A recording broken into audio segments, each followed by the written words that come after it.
তাফসির মানে হচ্ছে কোনো জিনিস ঢাকা আছে এটাকে খুলে ফেলা, এটা হচ্ছে তাফসিরুল কোরআন মাহফিল।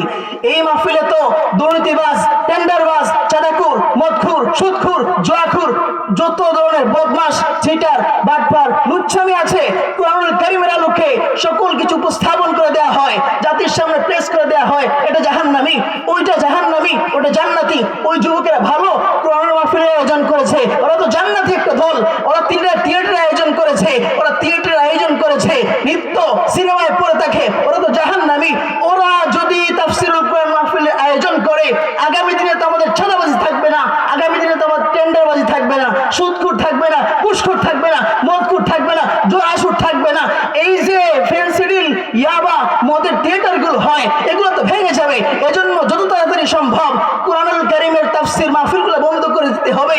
এজন্য ইহুদি, নাস্তিক, বেঈমান, মুরতাদিরা পৃথিবীর যুগে যুগে মুসলমানদেরকে নির্যাতিত করেছে, নিপীড়িত করেছে, যেন তাফসিরুল কোরআন মাহফিলগুলো বন্ধ হয়ে যায়। যারা দাঈ-ইলাল্লাহ আছে তাদেরকে জেলের মধ্যে বন্দী করে দিয়েছে, যাতে করে তাফসিরুল কোরআনের মাহফিল, কোরআনের এই আলো, কোরআনের এই নূর বন্ধ করে দেওয়া যায়। বলছে আল্লাহ পাক ১৫০০ বছর আগে জানিয়ে দিয়েছেন, ইউরিদুনা লিইউতফিউ নূরাল্লাহ, আল্লাহু আকবার, ইউরিদুনা লিইউতফিউ নূরাল্লাহি বিআফওয়াহিহিম ওয়াল্লাহু মুতিম্মু নূরিহি ওয়ালাউ কারিহাল কাফিরুন, আল্লাহু আকবার। ইহুদি, নাস্তিক, বেঈমান, মুরতাদ, নবীর দুশমনরা চায় কোরআনুল কারীমকে ফু দিয়ে নিভিয়ে দিতে, অথচ সম্ভব নয়। কারণ কোরআনটা কোনো ব্যক্তি লেখে নাই, কোরআনটা লিখেছে এক মহান সত্তা, তিনি কে? আল্লাহ পাক তো বলেই দিয়েছেন, ইন্না নাহনু নাযালনা যিকরা ওয়া ইন্না লাহু লাহাফিজুন। কোরআনটা নাযিল করেছি আমি, কোরআনটা আমি নাযিল করেছি। হেফাজতের দায়িত্ব দুনিয়ার কাউকে তো দেই নাই। হেফাজত করবেন কে? হেফাজত করবেন কে? إن الحمد لله الأكرم الذي خلق الإنسان وكرمه وعلمه من البيان ما لم يعلم فسبحان الذي لا يحصى امتنانه باللسان ولا بالقلم ونشهد أن لا إله إلا الله وحده لا شريك له ونشهد أن لا إله إلا الله وحده لا شريك له فقد قال الله تعالى في كلامه المجيد وفي برهانه التوحيد أعوذ بالله من الشيطان الرجيم بسم الله الرحمن الرحيم إنا نحن نزلنا الذكر وإنا له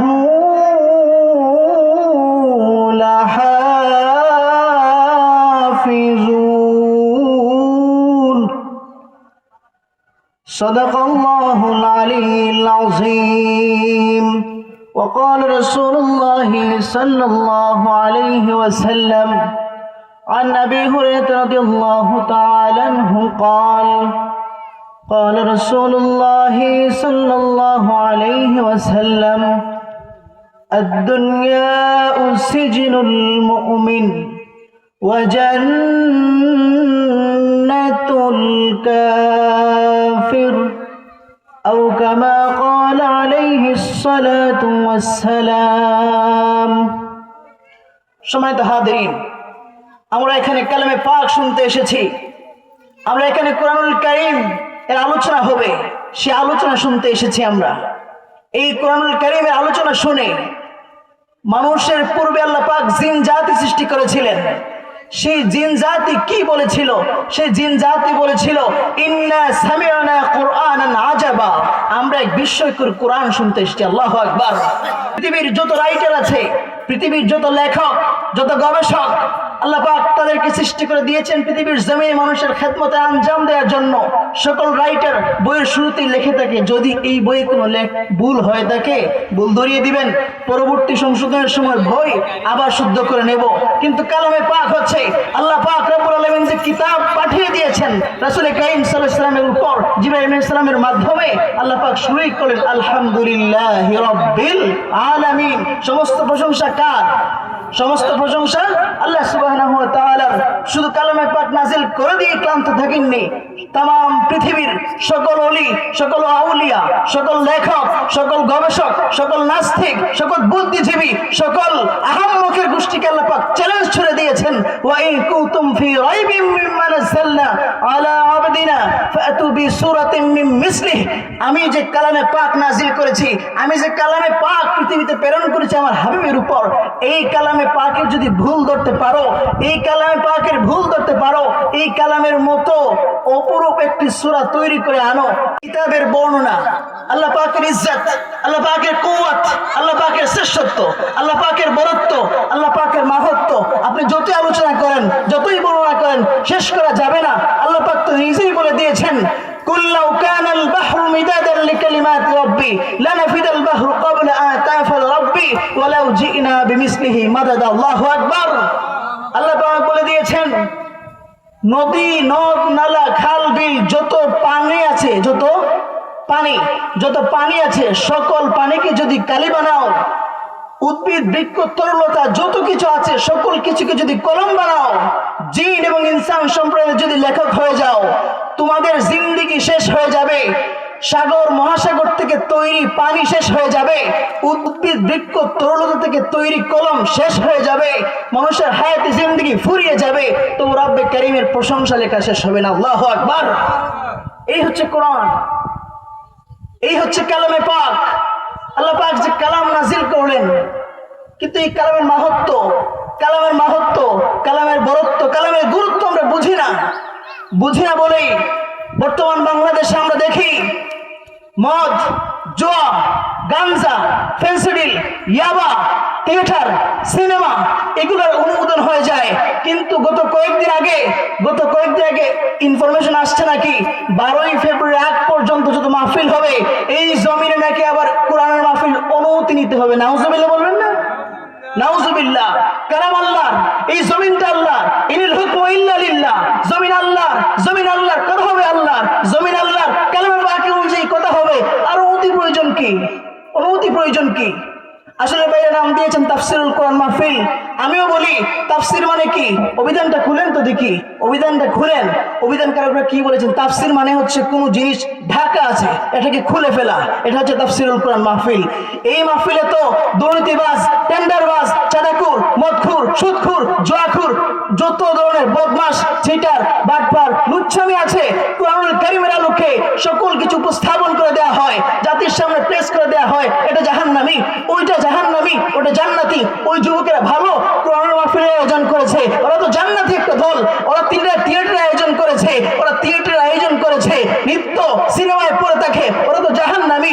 ওরা যদি তাফসিরুল কোরআন মাহফিলের আয়োজন করে, আগামী দিনে তো আমাদের ছাদাবাজি থাকবে না, আগামী দিনে তো আমাদের টেন্ডারবাজি থাকবে না, সুদখোর থাকবে না, ঘুষখোর থাকবে না, মদখোর থাকবে না, জোয়াসুর থাকবে না। এই যে ফেন্সিডিল, ইয়াবা, মদের থিয়েটারগুলো হয়, এগুলো তো ভেঙে যাবে।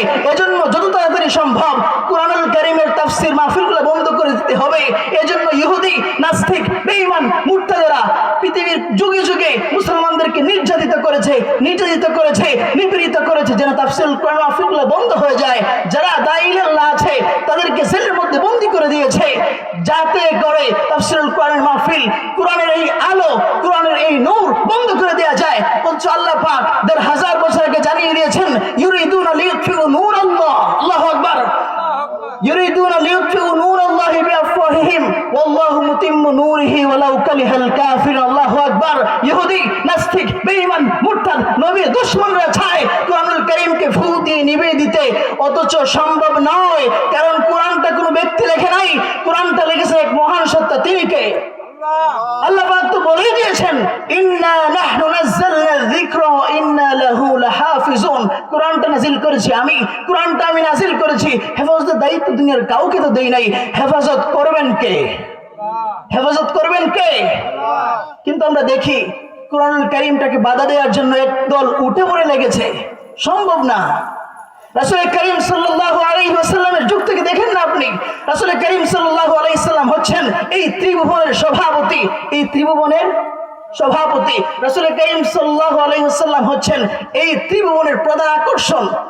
রাসূল করিম সাল্লাল্লাহু আলাইহি ওয়াসাল্লাম যখন পৃথিবীতে আগমন করলেন, যখন কোরআনুল কারীমের দাওয়াত দিতেন না, তখন আরবের সব কুখ্যাত ডাকাত, কুখ্যাত নাফরমান, বেঈমান, মুশরিক, ইহুদি, মূর্তি পূজকরা বলতো আমাদের আলামিন আসছে, এই যে আমাদের আসদিক আসছে। রাসূল কারীম সাল্লাল্লাহু আলাইহি ওয়াসাল্লামকে দেখিয়ে বলতো এই যে আমাদের আলামিন, এই যে আমাদের আসদিক, এই যে আমাদের বন্ধু, এই যে কত উত্তম চরিত্র। আল্লাহু আকবার। কাফিররা পর্যন্ত সাক্ষী দিয়েছে আমার নবীর চরিত্র হচ্ছে উত্তম চরিত্র। আল্লাহু আকবার। কিন্তু যখন রাসূল কারীম সাল্লাল্লাহু আলাইহি ওয়াসাল্লামের কোরআন নাজিল হয়, তিনি যখন কোরআনুল কারীমের দাওয়াত দিতে শুরু করেন, রাসূল কারীম সাল্লাল্লাহু আলাইহি ওয়াসাল্লামের দান মুবারক শহীদ হতে হয়েছে উহুদের ময়দানে। রাসূল কারীম সাল্লাল্লাহু আলাইহি ওয়াসাল্লামকে জেলখানার মধ্যে বন্দী হতে হয়েছে। রাসূলকে তার নিজ মাতৃভূমি থেকে বিদায় করে মদিনায় পাঠিয়ে দিয়েছে। সাহাবায়ে কেরাম মরুভূমির উত্তপ্ত বালির মধ্যে নির্যাতন সহ্য করেছেন। সাহাবায়ে কেরাম বলেন ওই বালির মধ্যে যদি কোনো গোস্তের টুকরা রাখা হয়, ওই গোস্তের টুকরা পর্যন্ত সিদ্ধ হয়ে যাবে। সাহাবায়ে কেরাম নির্যাতন সহ্য করেছেন, আইম্মায়ে মুজতাহিদগণ নির্যাতন সহ্য করেছেন, সাহাবীগণ, তাবেঈগণ, তাবেঈগণ নির্যাতন সহ্য করেছেন, যুগে যুগে সালফে সালেহিনগণ নির্যাতন সহ্য করেছেন, চার মাযহাবের চার ইমাম নির্যাতন সহ্য করেছেন। তাফসীরে ইবনে কাসির, তাফসীরে ফি জিলালিল কুরআনের বিখ্যাত লেখক সৈয়দ কুতুব শাহিদ রাহমাতুল্লাহি আলাইহিকেও জেলে ফাঁসির কাষ্ঠে ঝুলিয়ে হত্যা করা হয়েছে। সৈয়দ কুতুব শাহিদ রাহমাতুল্লাহি আলাইহি তাফসীরে ফি জিলালিল কুরআনের বিখ্যাত লেখক, তাকেও জেলখানায় ফাঁসির কাষ্ঠে ঝুলিয়ে হত্যা করা হয়েছে। আমাদের ইমাম আবু হানিফা রাহমাতুল্লাহি আলাইহি, তাকেও জেলখানায় বিষপানে হত্যা করা হয়েছে। যুগে যুগে আউলিয়া কেরাম যারা আছে, যুগে যুগে কোরআনের ধারক বাহক যারাই আছে, তাদেরকে দুনিয়ার জমিন থেকে বিদায় করে দেওয়া হয়েছে। দেখেন না মীর কাসেম আলী রহমতুল্লাহি আলাইহি, মীর কাসেম আলী রহমতুল্লাহি আলাইহি, তামান ভাই রহমতুল্লাহি আলাইহি, আমাদের কোরআনের পাখি, যিনি 50 বছর কোরআনের খেদমত করলেন। এমন কোনো মানুষ নাই, মুসলমান নাই, হিন্দু নাই, বৌদ্ধ নাই, সকল ধর্মের মানুষ তার জন্য কাঁদে। লোকটা এমন ভালো মানুষ ছিল, কিন্তু জাহেলের বাচ্চারা, বেঈমানের বাচ্চারা তাকেও বিষপানে হত্যা করে দিয়েছে। কারণটা কি? কারণ কি? আমি আপনি নিজে কোরআন অনুযায়ী জীবনটা গঠন করি নাই, কোরআনের ধারক বাহক নই। আল্লামা সাঈদী ছিলেন, আরে ওরা তো দেখেছে রাসূল কারীম সাল্লাল্লাহু আলাইহি ওয়াসাল্লামের পরিপূর্ণ আদর্শ তার মধ্যে রয়েছে। তিনি কোরআনুল কারীমের আদর্শ দিয়ে জমিনকে পরিচালনা করতে চেয়েছেন। তিনি চেয়েছেন মানুষগুলো যেন কোরআনুল কারীমের মাধ্যমে, কোরআনুল কারীমের আলোকে নিজেদের জীবন গঠন করে শ্রেষ্ঠত্ব মানুষ হয়, শ্রেষ্ঠ মানুষ হয়ে যায়, সোনালী মানুষ হয়ে যায়, স্বর্ণের মানুষ হয়ে তৈরি হয়। এজন্য জাহেলদের গায়ে, উই পোকা, তেলা পোকা, সার পোকাদের গায়ে আগুন ধরে গিয়েছে, সহ্য করতে পারে নাই। এই নিরপরাধ মানুষটাকে 14 বছর কারাদণ্ড দেওয়ার পরে শহীদ করে দিয়েছে। যুগে যুগে আপনি তাকিয়ে দেখেন উসমান হাদি ভাই, তার কি অপরাধ ছিল? অন্তরে ছিল তাওহীদ, বুকে ছিল ভারতের আগ্রাসন। জমিন আল্লাহ, জমিন আইন চলবে আল্লাহ, এখানে কোনো বাটপারি, চিটারি, টেন্ডারবাজি, দুর্নীতিবাজি চলবে না। জমিন আল্লাহ, কোরআন চলবে আল্লাহর আলোকে, কোরআন চলবে আল্লাহর আলোকে। আল্লাহ যে বিধান দিয়ে দিয়েছেন সেই বিধান আলোকে কোরআনটা চলবে। উসমান হাদি ভাই তাই চেয়েছিল, তাকেও দুনিয়ার জমিন থেকে বিদায় করে দেওয়া হয়েছে। সাক্ষী থাকো, যুগে যুগে যারাই কোরআনের ধারক বাহক হবে, কোরআনটাকে নিজেদের জীবন আর আলোকে বাস্তবায়িত করতে চাইবে, কোরআন দিয়ে দেশ, সমাজ, ব্যক্তি, পরিবার, রাষ্ট্রকে গঠন করতে চাইবে, তাদের উপরে হামলা, মামলা, জেল, জুলুম আসবে। আরে জেল জুলুম আসে তো বিপদ মুসিবতের কারণ নয়। আমি তো শুরুই বলে দিয়েছি, আবু হুরায়রা রাদিয়াল্লাহু তাআলা থেকে বর্ণিত হাদিস, রাসূল কারীম সাল্লাল্লাহু আলাইহি ওয়াসাল্লাম কি বলেছেন? দুনিয়া সিজনুল মুমিন। আরে মুমিন জেলখানায় থাকুক, মুমিন বাসায়, ফ্ল্যাটে, এসির নিচে থাকুক, 5 স্টার হোটেলে থাকুক, মুমিন যারা আল্লাহকে ভালোবাসে, রাসূলের মহব্বত নিয়ে চলে, কোরআনের আলোকে নিজেদের জীবনটা গঠন করেছে, তাদের জন্য দুনিয়ায় ফ্ল্যাট বাসায় থাকুক, এসির নিচে থাকুক, 5 স্টার হোটেলে থাকুক, দুনিয়ার জমিনটা তাদের জন্য জেলখানাই, তাদের জন্য জেলখানাই। যত খুশিতে থাকুক না কেন জেলখানাই। আর কাফিরের বাচ্চা যারা আছে, ইহুদি, নাস্তিক, বেঈমান, মুরতাদ, যাদের শরীরে কোরআনের আলো ছড়লে, যারা কোরআনের নূর, কোরআনের আওয়াজ সহ্য হয় না, সেই সমস্ত অবৈধ সন্তান, সেই সমস্ত উই পোকা, তেলা পোকা, ছার পোকা, দুনিয়া যেখানে থাকুক না কেন, দুনিয়াটা তাদের জন্য জান্নাত। কারণ তাদের যা করবে দুনিয়ার ভিতরেই করবে, দুনিয়ার ভিতরেই করবে। মুমিন যারা, আল্লাহকে ভালোবাসে যারা, আল্লাহর মহব্বত নিয়ে চলে যারা, দুনিয়ায় যত আরামে থাকুক না কেন, ফ্ল্যাট বাসায় থাকুক, এসির নিচে থাকুক, জেলখানায় থাকুক, তারা আজ জেলখানায় সামান্য সময়ের জন্য। একটু চিন্তা করেন না আপনি, আপনি কোরআন ধার ধরে নাই, আপনি কোরআনের ধার ধরে নাই, আপনি কোরআনের ধার ধরি না। কারণটা কি বাবা? কারণটা কি? প্রত্যেকে দেখেন, ফজরের আজান হয় 20 মিনিট পরে আবার ইকামত হয়ে যায়, জোহরের আজান হয় 15 মিনিট পরে আবার ইকামত হয়ে যায়, আসরের নামাজটা দেখেন না, মাগরিবের নামাজটা দেখেন না, আজান শেষ 2 মিনিট পরে আবার ইকামত হয়ে যায়, এশার নামাজটা দেখেন না, আজান হয় 15 মিনিট পরে ইকামত হয়ে যায়। ঠিক তেমনি ভাবে আপনি যখন পৃথিবীতে এসেছি, আমাদের ডান কানে আজান হয়ে গেছে, ইকামত হয়ে গেছে। কোন সময় জানি মালাকুল মাউত চলে আসে, কোন সময় জানি মালাকুল মাউত চলে আসে। সুতরাং নিজের জীবনটাকে গুছান, বাদ দেন বন্যামি ধান্দামি না সময় তাহা দিন। আমাদের অনেক গুনাহ, অনেক গুনাহের কারণে অন্তরে কালিমা পড়ে গিয়েছে, আমাদের কিছু ভাল লাগে না, আমাদের অনেক গুনাহ। আল্লাহ বলবেন, বান্দা তুই কি নিয়ে আসিস? বনি ইসরাইল একবার একটা ঘটনা, এক লোক তার পিঠের উপরে তার ছেলেকে নিয়ে যাচ্ছে। মুসা আলাইহিস সালামকে আল্লাহ বললেন, মুসা আলাইহিস সালাম আল্লাহকে বললেন, ও আল্লাহ, আমি দেখতে চাই এই দুনিয়ার জমিনে সবচেয়ে গুনাহগার ব্যক্তিটা কে? আল্লাহ বলবেন, ওই যে একটা লোক এই পথ দিয়ে যাবে, ওই লোকটা হচ্ছে সবচেয়ে বেশি গুনাহগার। তখন তারপরের দিন সকালে আল্লাহ বলেন, ও আল্লাহ, এই জমিনের মধ্যে, আমার এই জনপদের মধ্যে সবচাইতে ভালো মানুষটাকে আমি দেখতে চাই। আল্লাহ পাক বলবেন, এই যে তোমার ডান পাশ দিয়ে যে লোকটা যাবে কিছুক্ষণ পরে, ওই লোকটা হচ্ছে সবচেয়ে বেশি ভালো মানুষ। দেখেন মুসা আলাইহিস সালাম, ওই লোকটাই, যে লোকটা গতকালকে গিয়েছিল তার পাশ দিয়ে সবচাইতে গুনাহগার, আজকে আবার ওই লোকটাই গেল। আল্লাহকে জিজ্ঞেস করেন, মুসা কালিমুল্লাহ, ও আল্লাহ, কালকে যে লোকটা গেল, আজকে তো এই লোকটাই গেল, তো পার্থক্য কি? মুসা কালিমুল্লাহ আল্লাহকে যখন এই প্রশ্ন জিজ্ঞেস করলেন, আল্লাহ বললেন, গতকালকে ওই লোকটা ছিল সবচাইতে বেশি পাপী, ওই লোকটার উপরে একটা ছেলে ছিল, এই ছেলেটা, মুসা কালিমুল্লাহ তুমি শুনে রাখো, ওই লোকটাকে জিজ্ঞেস করেছিল, ও বাবা, আমরা কোথায় যাচ্ছি? ওই যুবকটা জবাব দিয়েছিল, আমরা এখন জঙ্গলের দিকে যাচ্ছি। ছেলেটা জিজ্ঞেস করেছিল, আরে জঙ্গল কি? জঙ্গলের চাইতে বড় কিছু আছে নাকি? আরে আছে।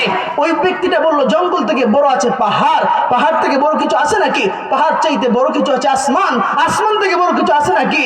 বলল, ও বাবা শোনো, আমার গুনাহ হচ্ছে আসমান চাইতে সবচেয়ে বেশি বড়।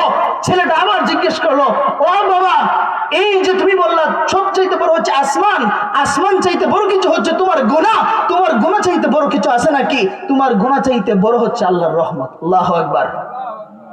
আল্লাহর রহমত হচ্ছে সবচাইতে বড়, আল্লাহর রহমত সবচাইতে বড়, আল্লাহর ইজ্জত, আজমত, কুওয়াত অনেক বড়।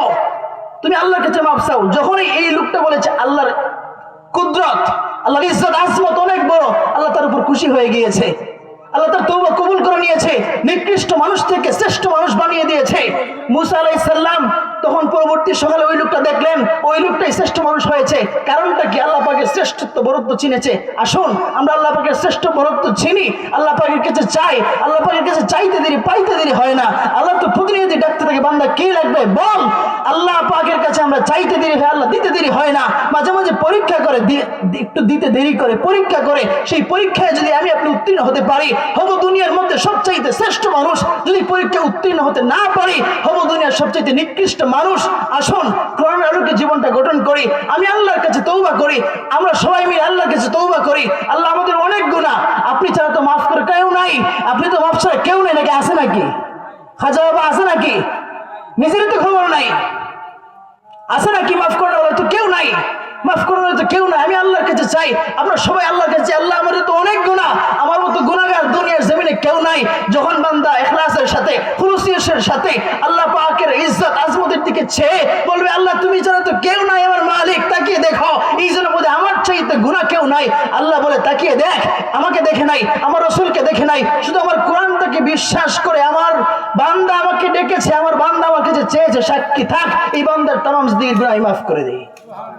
আল্লাহ পাক শুধু এই বলে ক্লান্ত থাকে নাই, আরেকটা ঘোষণা দিয়ে দেয়, ইল্লা মান তাবা ওয়া আমানা ওয়া আমিলা আমালান সালিহা ফাউলাইকা ইউবাদদিলুল্লাহ। বান্দা সাক্ষী থাক, আমাকে দেখে নাই, আমার রাসূলকে দেখে নাই, শুধু কিতাবটাকে বিশ্বাস করে আমার উপর ডাক ডেকেছে, আমার ডাক ধরেছে, আমার কাছে ক্ষমা চেয়েছে। বান্দা সাক্ষী থাক, এই বান্দার সমস্ত গুনাহ তাই মাফ করে দেই, এই বান্দার সমস্ত গুনাহগুলো মাফ করে দেই। পাহাড় সমান গুনাহ থাকুক না কেন, আমি বান্দার গুনাহগুলো মাফ করে দেই। শুধু গুনাহগুলো মাফ করে দেই না, পাহাড় সমান গুনাহ থাকুক না কেন, এই গুনাহগুলোকে আমি সবে পরিণত করে দিই। সুবহানাল্লাহ।